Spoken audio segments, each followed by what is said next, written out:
Here's a follow-up of yesterday's computer cleaning with the blower. Now the computer has booted beautifully Windows 10. That is, this is an old computer. It will not take Windows 11, so it is into Windows 10 only. So I'm happy, but it was not that so rosy. I'll tell you why. As soon as I brought the computer back into the room after cleaning with the blower, tried to boot it. It did not boot.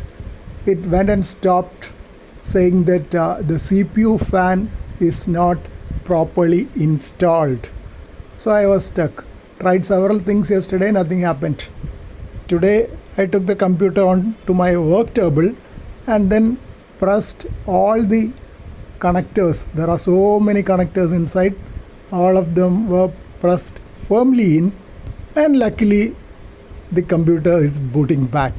This was the error screen which I got when I tried to boot yesterday after the thorough cleaning. Now I have to get back to work with this Power SDR software to see whether I can have my LMR SDR 1.1, which I had homebrewed recently, working well.